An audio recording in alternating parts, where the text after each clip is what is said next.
Anda sekarang menjadi pencuci lumpur dari tanah rakyat yang digusur oleh PIK 2. Mhm, Lumpur yang melekat di pengembang PIK 2 mhm, dari tanah-tanah rakyat yang digusur mhm, dengan paksa, diintimidasi, dikriminalisasi.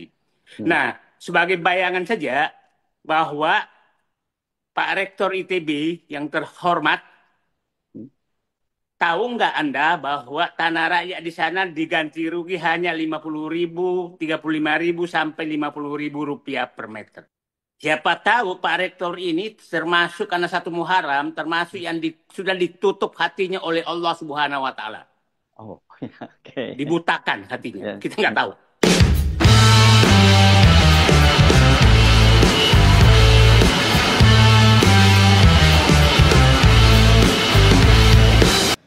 Assalamualaikum warahmatullahi wabarakatuh. Berita indah dari kenyataan. Rektor ITB dungu diperalat oligarki, bangun kampus di atas tanah rakyat. Yang dirampas PIK 2 itu judulnya Mas Hersu. Gitu. Luar biasa juga Mas Hersu ini selalu memberikan berita-berita yang terupdate dan luar biasa sangat berbobot. Izin Mas Hersu, kami reaksi kembali ya. Oke, kita lihat Dari gimana kampus. videonya.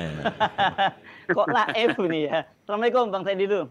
Waalaikumsalam warahmatullahi wabarakatuh. Ya, Waduh. saya jujur bingung. Kalau kita bilang bodoh, tolol, dia rektor, profesor doktor ya. Doktor atau profesor doktor. Pokoknya dia rektor ITB lah ya. Ya, Namanya ya, ya. keren ini, Tata Cipta Ya, Dirgantara. Kemudian dia menandatangani MOU dengan Pak Nono Sampono. Ini kan dari Pantai Indah Kapuk 2 lah ya. Itu ya. ini apa mereka nggak paham gitu kalau Anda tampil sendirian tadinya membela warga dan sekarang jadi gelombang besar dan saya kira seluruh dunia bahkan bukan hanya Indonesia tahu apa yang terjadi dengan Pantai Indah Kapuk 2 itu. Ya luar biasa ini. Di tengah kisruhnya masyarakat Banten yang mati-matian membela untuk tidak terjadi penggusuran di PIK 2, kali ini rektor, kalau bicara rektor berarti puncaknya ilmu. Tuh, rektor ITB lagi, waduh, ini kampus nomor 1 ya se-Indonesia, apa nomor 2, pokoknya dia masuk 3 terbaik lah di Indonesia. Saya enggak tahu seperti apa ini, kita dengarkan dulu bapak kita pejuang pejuang kebenaran yaitu manusia merdeka Bapak Said Didu. Oke. Ya, sebelum membahas sebenarnya penyebabnya kerusakan ini adalah berawal dari Jokowi, tapi hanya pertama saya menggugah pada Rektor ITB dan Ya, alumni ITB. ya, ya. Dengan MOU itu saya bisa menyatakan bahwa Anda sekarang menjadi pencuci lumpur dari tanah rakyat yang digusur oleh PIK 2. Mhm, Lumpur yang melekat di pengembang PIK 2 mhm, dari tanah-tanah rakyat yang digusur mhm, dengan paksa, diintimidasi, dikriminalisasi. mhm. Nah, sebagai bayangan saja bahwa Pak Rektor ITB yang terhormat, Hmm.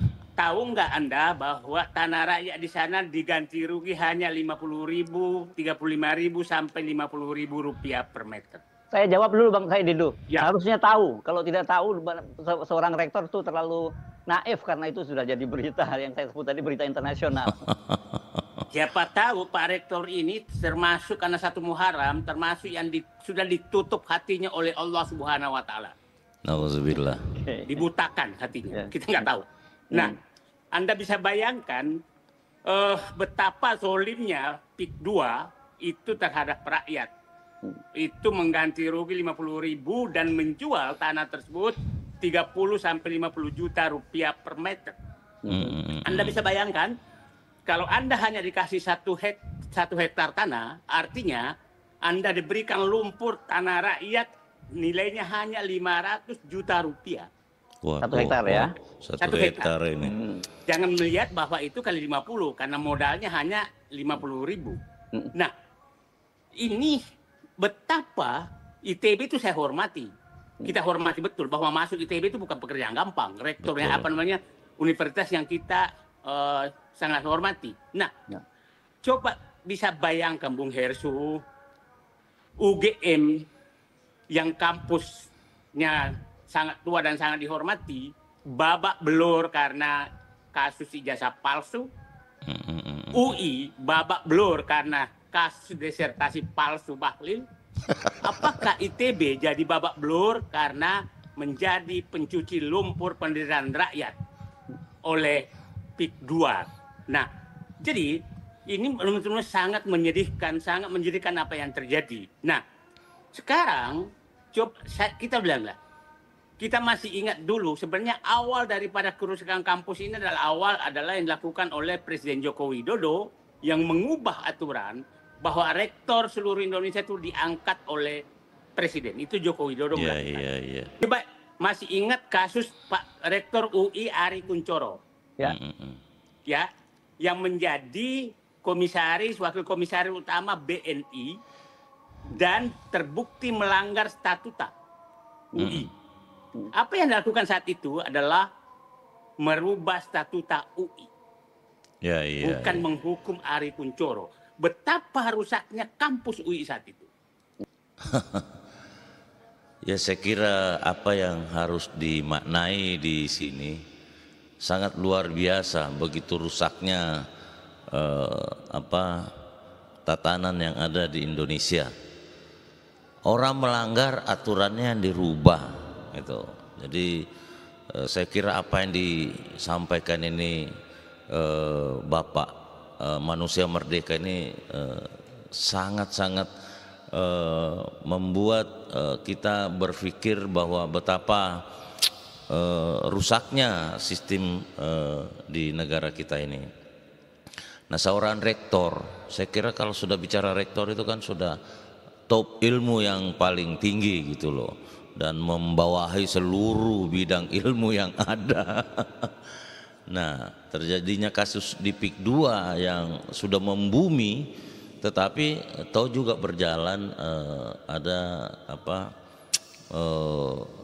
terjadi kontrak antara PIK 2 dengan rektor ITB. Kita tahu seperti yang disampaikan Bapak Said Didu, UI namanya sudah rusak karena ya mungkin S3-nya Pak Bahlil ya yang tidak sesuai dengan prosedur gitu loh. Nah, kemudian UGM ini dengan ijazahnya Pak Jokowi. Tuh, ini lagi sekarang ITB. Jadi semua kampus-kampus yang terbaik ini akan tercederai dengan satu kebijakan-kebijakan yang tidak memihak. Itu intinya. Kasihan lah. Jadi yang kami bayangkan di sini betapa beratnya hidup ini di Indonesia ya. Seorang rektor, nah kalau sudah seorang rektor gimana kita ini yang masih kuliahnya. Aduh, jadi saya kira itu ini punya nilai tersendiri terhadap apa yang disampaikan oleh Bapak Said Didu.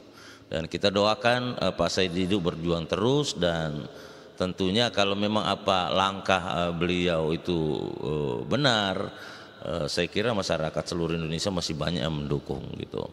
Kalau kita lihat betapa rusaknya dan entah ini faktor kebetulan kenapa kok orang-orang yang di atas ini, apakah memang mental yang sudah rusak atau terpenjara dengan satu sistem yang ada di Indonesia ini, kita tidak tahu. Karena saya yakin dan percaya bahwa siapapun yang naik di atas jadi pejabat-pejabat yang menjadi amanah dari masyarakat itu pasti orang terbaik. Tetapi ketika masuk dalam suatu sistem yang tidak benar, itu juga sulit untuk menegakkan sesuai dengan aturan yang berlaku. Ini kan banyak yang terjadi. Calon wapres tidak memenuhi syarat umurnya, aturannya yang dirubah. Nah ini lagi yang disampaikan Pak Said Didu, statuta itu kan yang dirubah aturannya. Jadi kalau orang melanggar dan kita duduk pada satu kekuasaan, bukannya dia diberi sanksi tapi aturannya yang dirubah. Jadi akhirnya nanti ini aturan ini berubah semua jadinya. Dan tentunya tidak memihak ke rakyat gitu loh. Iya, jadi saya kira itu sangat walaupun pendek tapi sangat memberi makna, membuka pikiran, dan khususnya generasi muda ini harus melihat betapa rusaknya. Kami sendiri ini tidak melihat hal-hal seperti itu waktu masih muda. Nah bagaimana ke depan, ini sudah ada sampel, tinggal bagaimana caranya generasi muda ini memilih dan memilah mana yang benar, mana yang salah, mana yang cocok, mana yang tidak cocok. Oke, demikian. Assalamualaikum warahmatullahi wabarakatuh.